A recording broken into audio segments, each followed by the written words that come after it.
Hi, welcome back to day 4 of reading. We have read all about Iris and Walter and their trip so far to the aquarium. Let's find out today how their problem is solved. So far this week, we've taken a sneak peek. We were making sure to keep track of where and when our story was taking place. We made predictions and then also checked them. You retold parts of the story and possibly reread if you forgot or wanted to notice a little bit more. Today, you're going to connect the different parts of the story together. Find out how the character went from beginning, middle to end, and how the story progressed as well. Also today, at the conclusion of the story, I want you to think about Iris and her character. How was she feeling at the beginning of the story? How is she feeling in the middle of the story?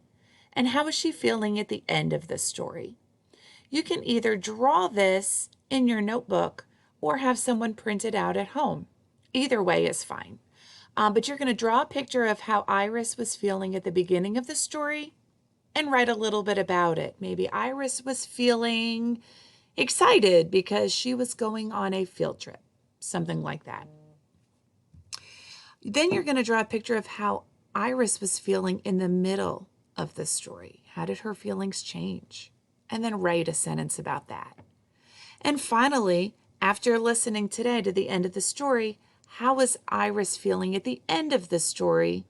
And then write a sentence about that. All right, here we go with the conclusion of our story. Chapter 4, The Rescue. "Don't worry," said Miss Cherry. "I will find Walter. Now I want everyone to stay with Jenny's mother." "Please let me come with you," said Iris. Miss Cherry looked at Iris's worried face. "Come, Iris, you and I shall find Walter," said Miss Cherry. They walked past the starfish. They did not see Walter. They walked by the seahorses, but Walter was not there. Iris thought about Walter, lost and alone. "Poor Walter, he must be really scared," she said. "We will find him," said Miss Cherry. But there were so many people. How would they ever find Walter in the big crowd? Suddenly Iris saw him. "There he is! There's Walter!" she cried.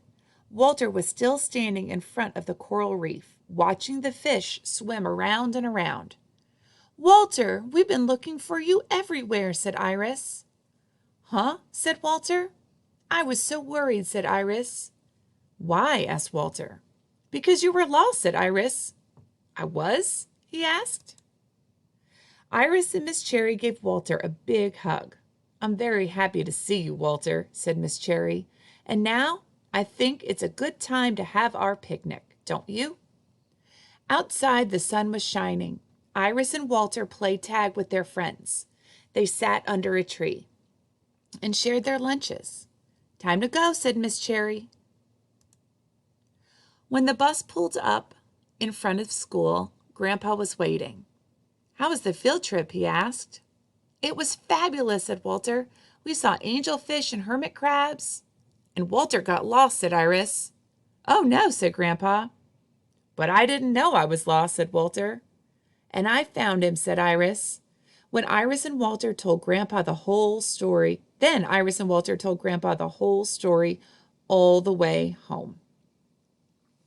I hope you enjoyed that realistic fiction story. Remember, it did not happen, but the events could happen in real life. Now I want you to think about how Iris's feelings changed and write about it in your notebook.